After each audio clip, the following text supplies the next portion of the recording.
ಏನು ಮಾಡ್ತಾ ಇದ್ದೀವಿ, ಸೆಕೆಂಡ್ ಸರಣಿಯಲ್ಲಿ ಮೋಸ್ಟ್ ಇಂಪಾರ್ಟೆಂಟ್ ಆಗಿರತಕ್ಕಂಥ ನಿಮ್ಮ ಎಕ್ಸಾಮ್ಗೆ ಬಂದೇ ಬರ್ತಕ್ಕಂಥ ಒಂದಂಕದ ಪ್ರಶ್ನೆಗಳು ಯಾವ್ಯಾವ ಇರ್ತವೆ ಅನ್ನೋದನ್ನು ತಂದಿದ್ದೀವಿ. ವಿಡಿಯೋಗಳನ್ನು ಲೈಕ್, ಶೇರ್ ಹಾಗೂ ಸಬ್ಸ್ಕ್ರೈಬ್ ಮಾಡಲು ಮರೆಯದಿರಿ. ಫಸ್ಟ್ ಟೈಮ್ ವಿಡಿಯೋವನ್ನು ವಾಚ್ ಮಾಡ್ತಿದ್ರೆ ಸಬ್ಸ್ಕ್ರೈಬ್ ಜೊತೆಗೆ ಬೆಲ್ ಐಕಾನನ್ನು ಅವಶ್ಯವಾಗಿ ಒತ್ತಿ. ನಮ್ಮದೇ ಒಂದು ಟೆಲಿಗ್ರಾಮ್ ಗ್ರೂಪ್ ಅದ, ಸ್ಟಡಿ ವಿತ್ ಪರಶುರಾಮ್ ಅಂತ.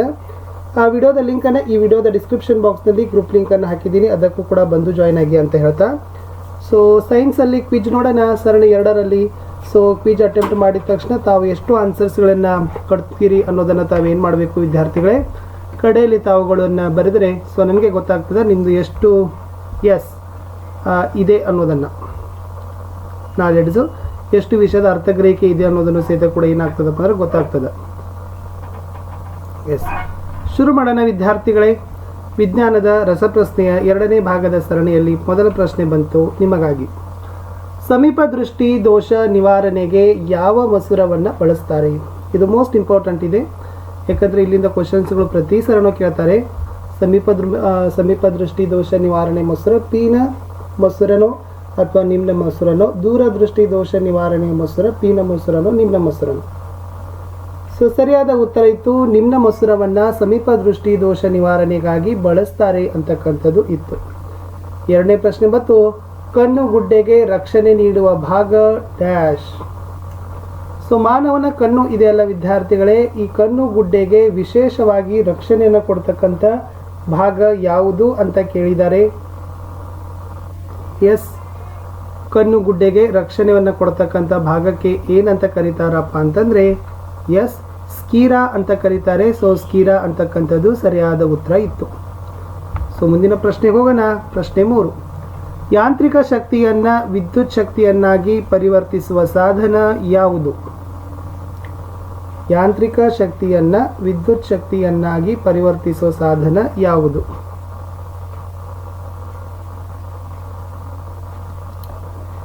ಎಸ್,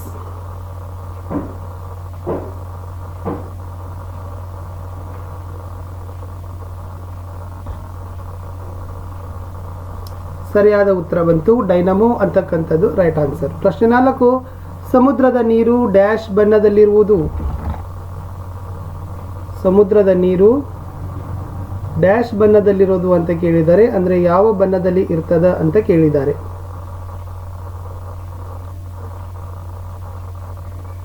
ಸಮುದ್ರದ ಬಣ್ಣ ಡ್ಯಾಶ್ ನೀರು ಯಾವ ಬಣ್ಣದಲ್ಲಿರ್ತದೆ ಅಂತ ಕೇಳಿದ್ದಾರೆ. ಸೊ ವಿದ್ಯಾರ್ಥಿಗಳೇ ಉತ್ತರ ನೀಲಿ ಬಣ್ಣದಲ್ಲೇನೆ ಇರ್ತದೆ. ಪ್ರಶ್ನೆ 5 ಬಂತು, ಸೂರ್ಯನ ತಾಪವನ್ನು ಬಳಸಿ ಅಡುಗೆ ಮಾಡುವ ಸಾಧನ ಯಾವುದು? ಸರಳ ಪ್ರಶ್ನೆಗಳು ಇದಾವೆ, ಮತ್ತು ನಿಮ್ಮ ಎಕ್ಸಾಮ್ಗೆ ಕೂಡ ಇವುಗಳು ಮೋಸ್ಟ್ ಇಂಪಾರ್ಟೆಂಟ್ ಅನ್ನು ಕೂಡ ಇದಾವೆ.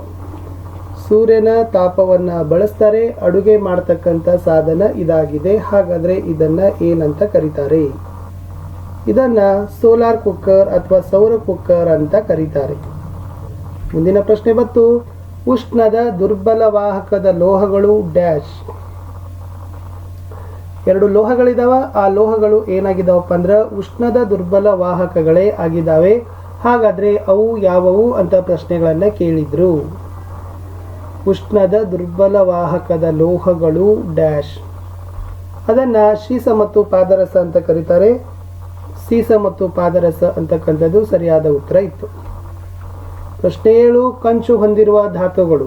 ಎಸ್, ಕಂಚು ಅಂತಕ್ಕಂಥದ್ದು ಒಂದು ಮಿಶ್ರ ಲೋಹ. ಸೊ ಈ ಕಂಚಿನಲ್ಲಿ ಯಾವೆಲ್ಲ ಧಾತುಗಳಿದಾವ, ಘಟಕಗಳಿದಾವ ಅನ್ನೋದನ್ನು ಬರಿಬೇಕಿತ್ತು. ಕಂಚು ಹೊಂದಿರುವ ಧಾತುಗಳು ಯಾವುವು?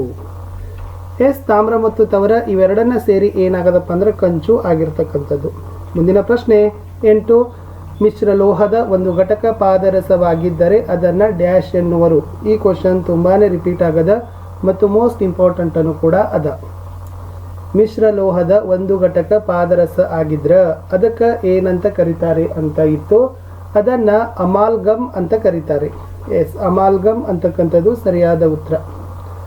ಪ್ರಶ್ನೆ 9, SCuSn Zn copper, Sn ತವರ, Zn zinc ಇವು ಹೊಂದಿರತಕ್ಕಂಥ ಈ ಘಟಕ ಹೊಂದಿರತಕ್ಕಂಥ ಮಿಶ್ರಲೋಹ ಯಾವುದು? Cu, Zn ಮತ್ತು Sn ಇವು ಯಾವ ಮಿಶ್ರಲೋಹದ ಘಟಕಗಳು ಆಗಿದಾವ? ಸಿ ಯುನೂ ಇರಬೇಕು, ಎಸ್ ಎನ್ನು ಇರಬೇಕು, ಜಿಂಕು ಇರಬೇಕು, ಜೆಡ್ ಎನ್. ಸೊ ಇವು ಗನ್ ಮೆಟಲ್ ಹೊಂದಿರತಕ್ಕಂಥ ಏನಪ್ಪ ಅಂತಂದರೆ ಮಿಶ್ರ ಲೋಹದ ಘಟಕಗಳೇ ಆಗಿದ್ದಾವೆ ಸಿ ಯು, ಎಸ್ ಎನ್ ಮತ್ತು ಜೆಡ್ ಎನ್. ಪ್ರಶ್ನೆ 10, ಹೈಡ್ರೋಜನ್ನ ಪರಮಾಣು ರಾಶಿ ಎಷ್ಟಿರ್ತದ? ಮೋಸ್ಟ್ ಇಂಪಾರ್ಟೆಂಟ್, ಭಾಳ ಸರಿ ಇದು ಕ್ವಶನ್ಗೂ ಕೂಡ ಬಂದಿತ್ತು. ಈವನ್ ಕಾಂಪಿಟೇಟಿವ್ ಎಕ್ಸಾಮ್ಗೂ ಕೂಡ ಈ ಕ್ವಶನ್ಸ್ಗಳನ್ನ ಕೇಳಾಕತ್ತಾರ.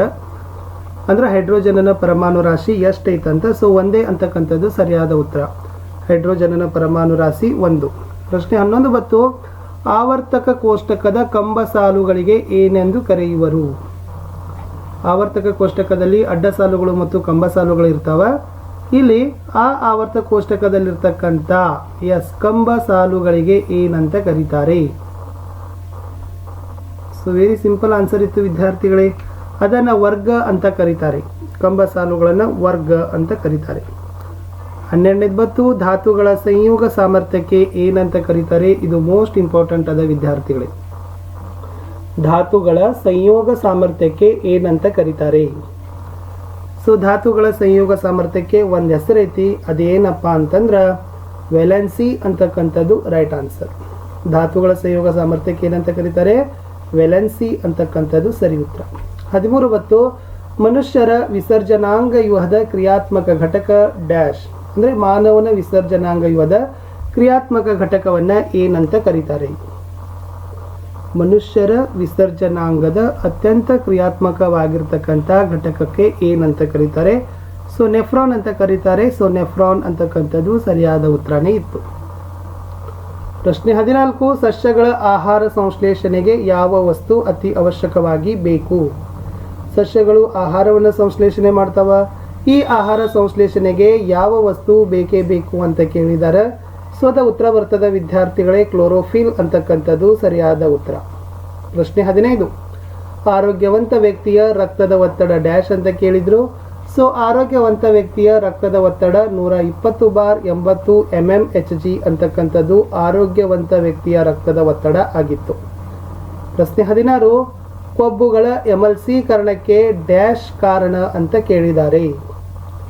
ಕೊಬ್ಬುಗಳ ಎಮಲ್ಸೀಕರಣಕ್ಕೆ ಯಾವುದು ಕಾರಣ? ಕೊಬ್ಬುಗಳ ಎಮಲ್ಸೀಕರಣಕ್ಕೆ ಯಾವುದು ಕಾರಣ ಅಂತ ಕೇಳಿದ್ದಾರೆ. ಸೊ ಹೇಳ್ಬೋದು ವಿದ್ಯಾರ್ಥಿಗಳೇ, ಅದರಲ್ಲಿ ಪಿತ್ತರಸ ಅಂತಕ್ಕಂಥದ್ದು ಕಾರಣ. ಪ್ರಶ್ನೆ 17, ಆಹಾರದಲ್ಲಿ ಯಾವ ಉಪ್ಪನ್ನು ಬಳಸಬೇಕು? ಸೊ ಸರ್ಕಾರದವರು ಎಲ್ಲ ಕಡೆಯೂ ಕೂಡ ಹೇಳ್ತಾರಲ್ಲ, ಆಹಾರದಲ್ಲಿ ಎಂಥ ಉಪ್ಪುಗಳನ್ನು ತಿನ್ನೋದ್ರಿಂದ ನಾವು ಏನು ಮಾಡ್ಬೋದು? ಗಳಗಂಡ ರೋಗವನ್ನು ಏನು ಮಾಡ್ಬೋದು ವಿದ್ಯಾರ್ಥಿಗಳೇ? ದೂರವನ್ನು ಮಾಡ್ಬೋದು ಅಂತ ಹೇಳ್ತಾರೆ. ಸೊ ಅಯೋಡಿನ್ ಯುಕ್ತವಾಗಿರ್ತಕ್ಕಂಥ ಉಪ್ಪು. ಸೊ ಅಯೋಡಿನ್ ಯುಕ್ತವಾಗಿರ್ತಕ್ಕಂಥ ಉಪ್ಪನ್ನು ತಿನ್ನೋದ್ರಿಂದ ಸೊ ಏನಾಗ್ತದಪ್ಪ ಅಂತಂದ್ರೆ ನಾವು ಗಳಗಂಡ ರೋಗವನ್ನು ಹೋಗಲಾಡಿಸಬಹುದು. 18, ದೇಹದ ಭಂಗಿ ಮತ್ತು ಸಮತೋಲನ ಕಾಯಲು ಸಹಾಯಕವಾದ ಮೆದುಳಿನ ಭಾಗ ಡ್ಯಾಶ್.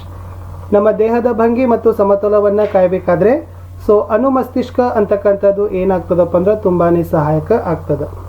ಪ್ರಶ್ನೆ 19, ಕೋಶ ವಿಭಜನೆಯನ್ನು ಉತ್ತೇಜಿಸುವ ಹಾರ್ಮೋನು ಯಾವುದು? ಕೋಶ ವಿಭಜನೆಯನ್ನು ಉತ್ತೇಜಿಸ್ತಕ್ಕಂಥ ಹಾರ್ಮೋನ್ ಯಾವುದಪ್ಪ ಅಂದ್ರೆ ಸೈಟೋಕೇನಿನ್ ಅಂತ ಕರೀತಾರೆ. ಅದು ಸರಿಯಾದ ಉತ್ತರ. ಈ ಕ್ವಿಜ್ನ ಕಡೆಯ ಪ್ರಶ್ನೆ ಇತ್ತು. ದಯಮಾಡಿ ವಿಡಿಯೋಗಳನ್ನು ಲೈಕ್, ಶೇರ್ ಹಾಗೂ ಸಬ್ಸ್ಕ್ರೈಬ್ ಮಾಡಲು ಮರೆಯದಿರಿ. ಲಾಸ್ಟ್ ಕ್ವಶನ್ ಬತ್ತು, ಎಲೆಗಳ ಬಾಡುವಿಕೆಗೆ ಕಾರಣವಾದ ಹಾರ್ಮೋನು ಯಾವುದು? ಸಸ್ಯಗಳ ಎಲೆಗಳು ಬಾಡ್ತಾವ, ಬಟ್ ಈ ಸಸ್ಯಗಳ ಎಲೆಗಳ ಬಾಡುವಿಕೆಗೆ ಕಾರಣವಾಗಿರ್ತಕ್ಕಂಥ ಹಾರ್ಮೋನ್ ಯಾವುದಪ್ಪ ಅಂದರೆ ಅದು ಎಬಿಸಿಕ್ ಆಮ್ಲ ಅಂತಕ್ಕಂಥದ್ದು ಸರಿಯಾದ ಉತ್ತರ ಇತ್ತು. ವಿದ್ಯಾರ್ಥಿಗಳೇ, ವಿಡಿಯೋವನ್ನು ವೀಕ್ಷಿಸಿದ್ದಕ್ಕಾಗಿ ಧನ್ಯವಾದಗಳು. ದಯಮಾಡಿ ಲೈಕ್, ಶೇರ್, ಸಬ್ಸ್ಕ್ರೈಬ್ ಮಾಡಲು ಮರೆಯದಿರಿ. ಬಾಯ್.